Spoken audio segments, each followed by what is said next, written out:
Discussion update on the Cave Lake Dam repair project and Cummins Lake. Heath Coral? Good morning. Good morning. How you doing? Thank you, he appreciates you coming. Absolutely. So the fisheries biologist here in Wet Pine County, and we've had a lot of work being done on Steptoe Valley Wildlife Management Area, but particularly Cave Lake, up Cave Lake State Park. The original project was supposed to kick off in early April, and as we all know, there was still very much winter time in April. They started at the beginning of May, and have been making quite a bit of progress so far. They're probably 2/3 of the way down the dam to remove the culvert. That's the big problem child for the reservoir. The lower level culvert has to be removed so it can effectively drain the reservoir and manipulate water. And they're partway done. You know, they got a lot of work to do. Talking to them, they're on schedule to be completed in November or December of this year. So then we would need a refill, and that's gonna take about 9 months to refill it. So we're looking at the latter end of 2024 before we have a functioning lake again. At which point we'll rebuild the fishery and, you know, really push it from end outside. I'm sure state parks will be, you know, happy to have that up and functioning again. The road going up to Cave Lake in a couple areas is starting to deteriorate. So be mindful of that. Please pass the word out. There seems like there's a lot of traffic and people checking in on the project. But there's some issues with the road. They're hauling some really heavy trailers to get rid of excess dirt from the dam and depositing that in the road that goes up Grasshopper Canyon, and it's just tearing up the road. So one of the places that it goes into one lane is right on the corner, and so it's not in a good spot. So with that, is there any questions on Cave Lake? No, I was up there the other day and they are moving.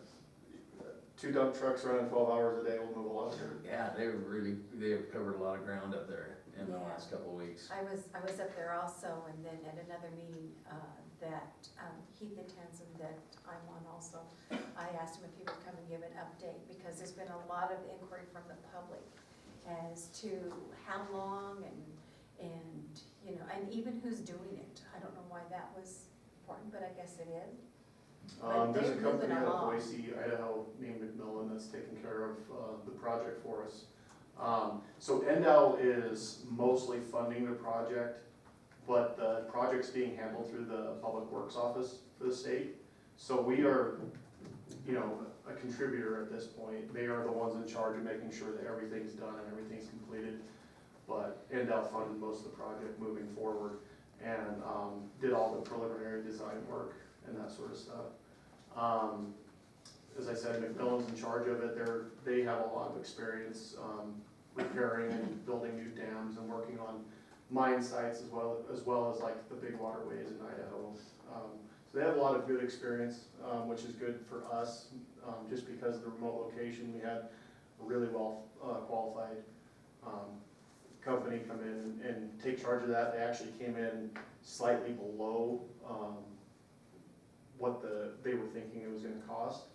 I believe the Public Works Office put it out. They were anticipating a minimum bid of 10.3 million, and I think they were like 9.75 initially. Obviously, that could go up with change orders and that sort of thing.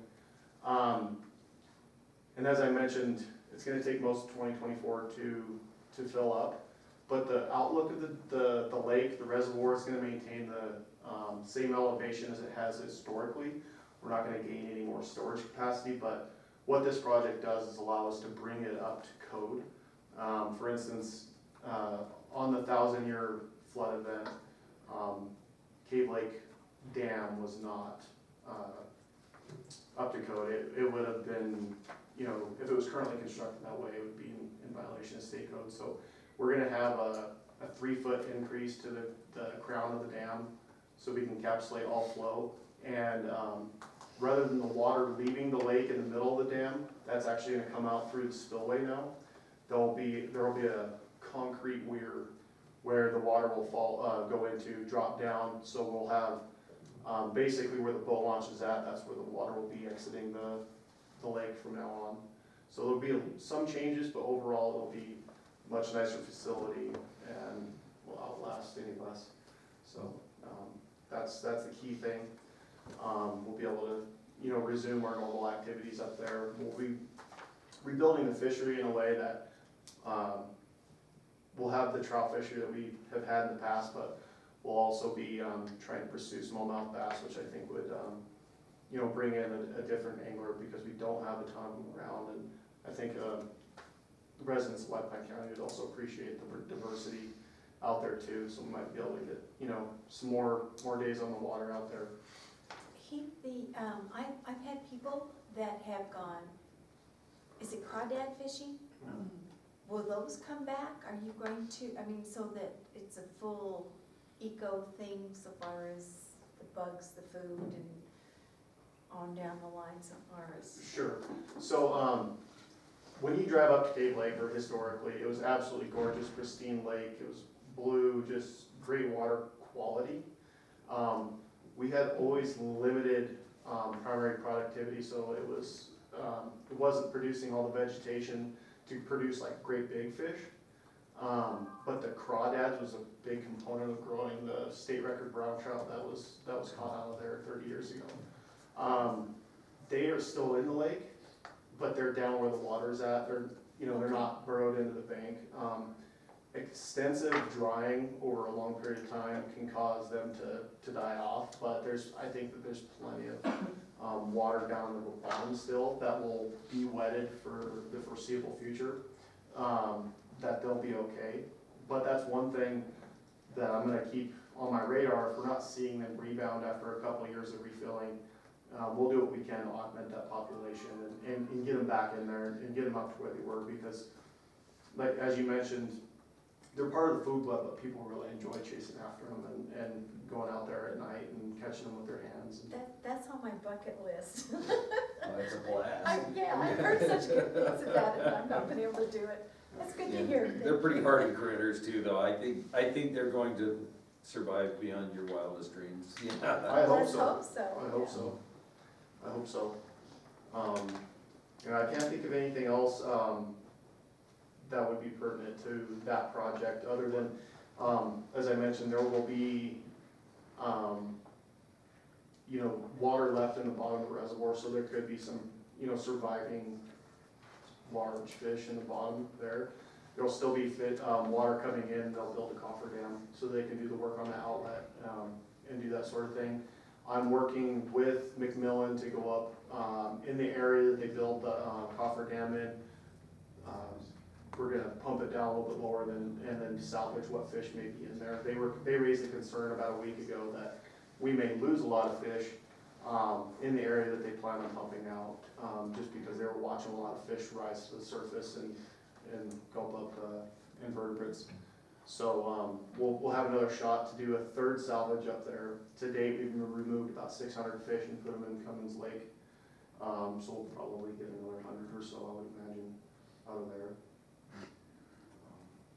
Protect the resource the best we can. Great. And then, as far as Cummins Lake goes, it's really changed a lot in the last year and a half.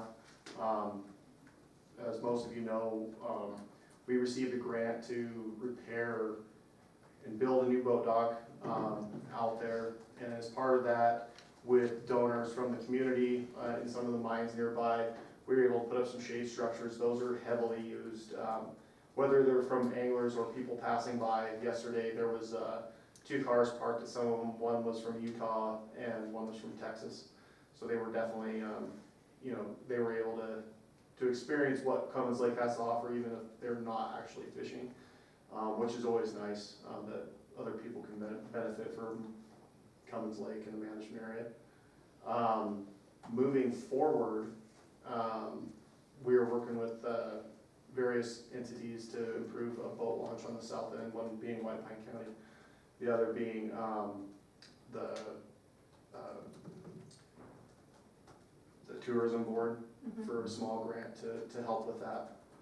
And that would help folks launch in the south end of the lake where there's currently an unapproved boat launch and it can get muddy and the bottom's soft, so folks can't really readily launch.